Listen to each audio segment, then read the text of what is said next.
পূর্ণভূমি এই ভারতবর্ষ, যেখানে বারবার নেমে এসেছেন কৃষ্ণ স্বয়ং ভগবান। এসেছেন তার অংশ, এসেছেন তার কলা, এসেছেন পুংশতাংশ।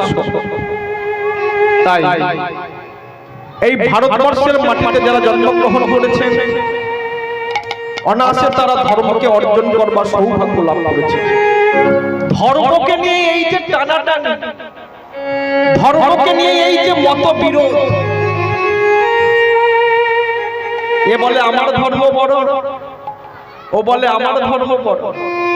মুসলমানরা বলছে আমাদের ধর্ম বড়, খ্রিস্টানরা বলছে আমাদের ধর্ম বড়, সনাতন ধর্মের মানুষ আমরা হিন্দু, আমরা বলছি আমাদের ধর্ম বড়। হরি বল হরি বল।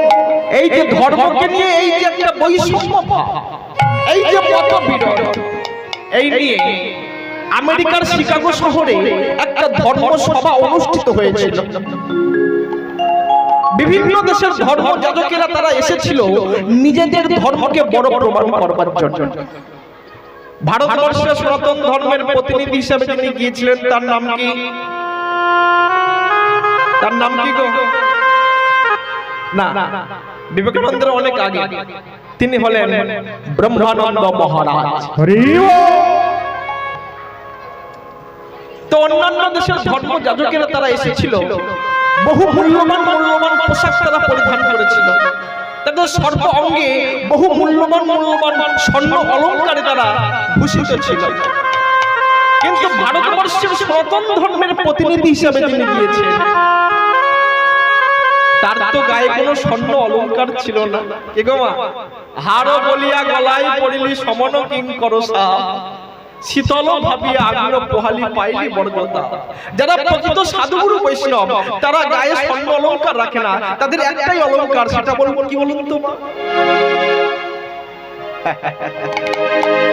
তো এহেন ত্যাগী বৈরাগী বসন দেখে অন্যান্য দেশের ধর্ম যাজকেরা তারা অট্ট হাসি হেসেছিল। মনে মনে ফন্দি আনতে শুরু করলো, কি করে অপদস্থ করা যায়। তাই অপদস্থ করবার জন্য মনে মনে ফন্দি আনতে। আচ্ছা মহারাজজি, আপনাকে একটা প্রশ্ন করব, বলুন। আচ্ছা মহারাজজি, আপনি কোথা থেকে এসেছেন? বলে আমি ভারতবর্ষ থেকে এসেছি, আই কাম ফ্রম ইন্ডিয়া। আচ্ছা মহারাজজি, আপনাকে একটা প্রশ্ন করব। হ্যাঁ বলুন। আচ্ছা, অনন্ত বিশ্ব ব্রহ্মাণ্ডের মালিক যিনি, তিনি তো ভগবান। এই বিশ্ব ব্রহ্মাণ্ড যার লোমকূপে বিরাজিত, তিনি তো ভগবান। এই বিশ্ব ব্রহ্মাণ্ড যার নিয়ন্ত্রণে, তিনি তো ভগবান। আপনি ঠিক বলছেন। আচ্ছা মহারাজ, তাহলে ভগবান তো সব মানুষের ভগবান, বিশ্ববাসীর ভগবান, বিশ্ব মানবের ভগবান। ভগবান তো একার কারণ নয়। আপনি ঠিক বলছেন। তাই যদি হতো, তাহলে ভগবান কেন বারে বারে ভারতবর্ষের মাটিতে আসে? হরি বল হরি বল। ভগবান তো সব দেশের ভগবান, সারা পৃথিবীর ভগবান। তাহলে এতগুলো দেশ থাকতে ভগবান কেন বারে বারে ভারতবর্ষের মাটিতে আসে? ভারতবর্ষের মাটিতে যেন ভগবানের ছড়াছড়ি। যত যত অবতার, যত যত মহাপুরুষ, যত যত মহামানব, সব ভারতবর্ষের মাটিতে। ভারতবর্ষের ঘরে ঘরে ভগবান, ঘরে ঘরে মহাপুরুষ, ঘরে ঘরে মহামানব। বলি ভগবান কেন বারে বারে তোমাদের ওখানে আসে? প্রশ্নটা শুনে ব্রহ্মানন্দ মহারাজ বড় চিন্তায় পড়ে গেলেন। সত্যি তো, ভগবান তো বিশ্ববাসীর ভগবান, বিশ্ব মানবের ভগবান। ভগবান তো সবার ভগবান, তো কারণ একার নয়। তাহলে ভগবান কেন বারে বারে ভারতবর্ষের মাটিতে আসে? হরি বল হরি বল। বড় চিন্তায় পড়ে গেলেন। মনে মনে ভগবানকে স্মরণ করতে লাগলেন। ওগো দয়াময়, এই প্রশ্নের উত্তর তো আমার জানা নেই, তবে এই প্রশ্নের উত্তর আমি দিতে পারবো না। বিধর্মীদের কাছে পরাজয় স্বীকার করে আমি কি দেশে ফিরে যাব? আমার দিকে তাকিয়ে আছে হাজার হাজার সনাতন ধর্মের মানুষ, তাদের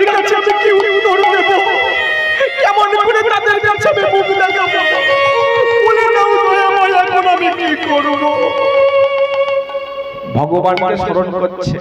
আমা চলবে কি সে ভাবছো মিছে, তুমি ভাববার কি?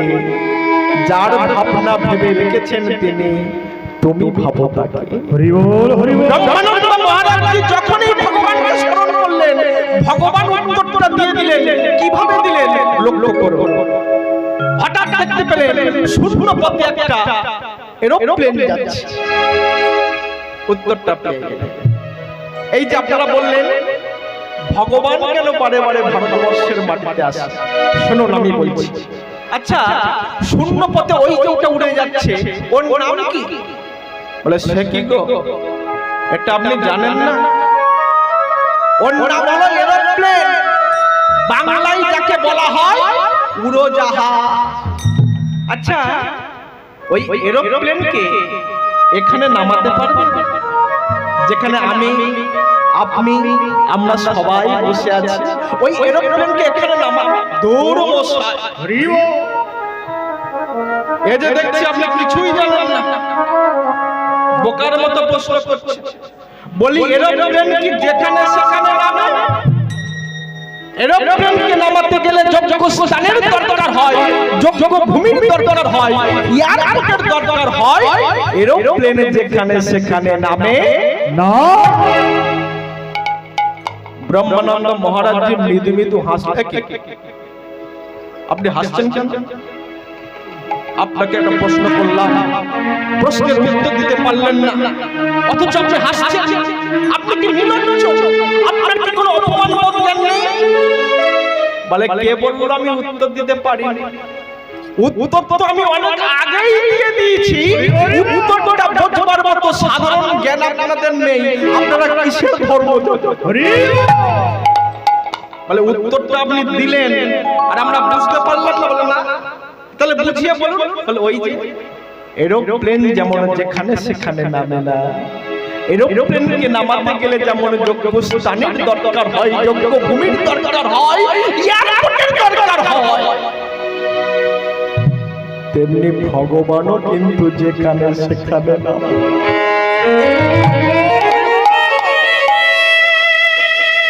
ভগবানকে নামাতে গেলে যোগ্য স্থানের দরকার হয়, যোগ্য ভূমির দরকার হয়। আর সেই যোগ্য স্থান, যোগ্য ভূমি হলো এই ভারতবর্ষের মাটি। পৃথিবীর এমন পবিত্র মাটি আর কোথাও দেখতে পাওয়া যায় না। পৃথিবীর এমন পবিত্র মা, তাই তো ভারতবর্ষের মায়েদের গর্ভে জন্মগ্রহণ করেছে আমার নেতাজি সুভাষচন্দ্র বসু, বিনয় বাদল দীনেশ, মাস্টার সূর্য সেন, প্রফুল্ল চাকি, আমার কবিগুরু রবীন্দ্রনাথ ঠাকুর, কাজী নজরুল ইসলাম, বাংলা মায়ের দামাল ছেলে ক্ষুদিরাম বসু। কে গো মা, এখনো ভারতবর্ষের মায়েরা পবিত্র। তাই তো ভারতবর্ষের মায়েদের গর্ভে জন্মগ্রহণ করেছে হাজার হাজার মহাপুরুষ মহামানব, বাংলা মায়ের দামাল ছেলে ক্ষুদিরাম বসু। এই যে ক্ষুদিরাম বসু ইংরেজকে মারতে গিয়ে, কিংসফোর্ডকে মারতে গিয়ে ধরা পড়ে গেল। ফাঁসির অর্ডার, নির্ভীক মায়ের নির্ভীক সন্তান ফাঁসির দড়ির সামনে গলা বাড়িয়ে বলে উঠলো, এই ইংরেজদের ফাঁসির দড়ি, আমাকে ভয় দেখাচ্ছিস? ভারত মাতার সন্তান কোনদিন ভয় পেতে শেখেনি। এরা হাসতে হাসতে মরতে জানে, তবু বাঁচবার জন্য কোনো ভীরু কাপুরুষের কাছে মাথা নত করতে জানে না। আজ আমি ক্ষুদিরাম চলে যাচ্ছি, কিন্তু আমার পিছনে দাঁড়িয়ে আছে শত শত ক্ষুদিরাম, সহস্র সহস্র ক্ষুদিরাম, লক্ষ লক্ষ ক্ষুদিরাম। যে ভারত মাতাকে তোরা এত কষ্ট দিস, এত যন্ত্রণা দিস, সেই ভারত মাতার সন্তান একদিন তোদেরকে এ দেশ থেকে কুকুরের মতো তারা করবে, তারা করবে, তারা করবে।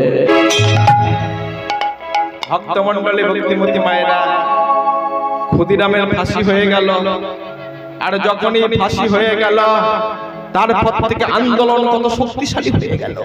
সবাই একবার দৃঢ় সংকল্প করলো, না এই অপমান সহ্য করব না, এই ভারত মাতার পরাধীনতার শৃঙ্খলা আমরা মুক্ত করব। মুক্তির মন্দিরে সোপানো তলে কত প্রাণ হলো বলিদান, লেখা আছে অশ্রু জলে। ভারত ভারত মায়ের স্বাধীনতা অর্জন করবার জন্য কত মায়ের কোল শূন্য হয়ে গেল, কত আপন তারা স্বজন হারা হলো। বুক ফাটা আর্তনাদ বুকের মধ্যে জমা রেখে একটাই ধ্বনি, একটাই সংকল্প, ভারত মাতার পরাধীনতার শৃঙ্খল মুক্ত করব।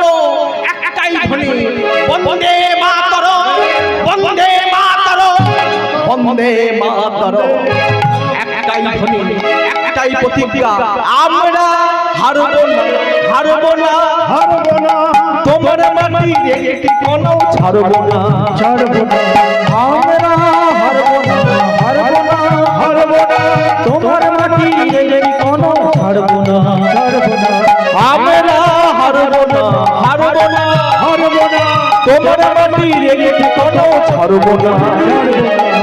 আমরা হারব না, হারব না, হারব না, তোমার মাটির একটি কণাও ছাড়ব না। আমরা আকাশ থেকে বজ্র হয়ে ঝরে যাই, তোমার ভয়ে মায়া আমরা প্রতিবাদ করতে জানি।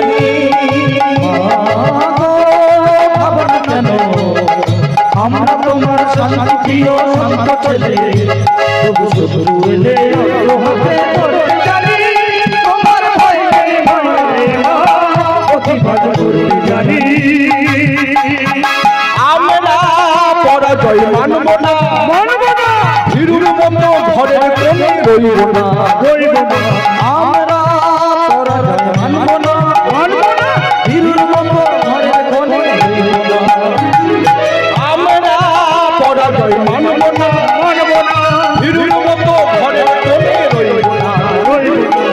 আমরা পরাজয় মানব না, মানব না, ভীরুর মতো ঘরের কোণে রইব না। আমরা চিরদিন হাসি মুখে বলে জানি, তোমার ভয়ে মায়া আমরা প্রতিবাদ করতে জানি। ভাবনা কেন আমরা তোমার শান্ত প্রিয় শান্ত ছেলে, তবু শত্রু এলে হাতে ধরতে জানি। তোমার ভয়ে প্রতিবাদ করতে জানি। আমরা মানব না, মানব না, মানব না, দুর্বলতাই বাঁচতে শুধু জানব না, ভাঙব না। আমরা মানব না, মানব না, মানব না, দুর্বলতাই বাঁচতে শুধু জানব না, জানব না। আমরা মানব না, মানব না, মানব না, দুর্বলতাই বাঁচতে শুধু জানব না, জানব না। আমরা মানব না, মানব না, মানব না, দুর্বলতাই বাঁচতে শুধু জানব না। আমরা আজ থেকে বংশ হয়ে ঝরে যাই, তোমার ভয়ে মায়া আমরা প্রতিবাদ করতে জানি। গৌর হরি হরি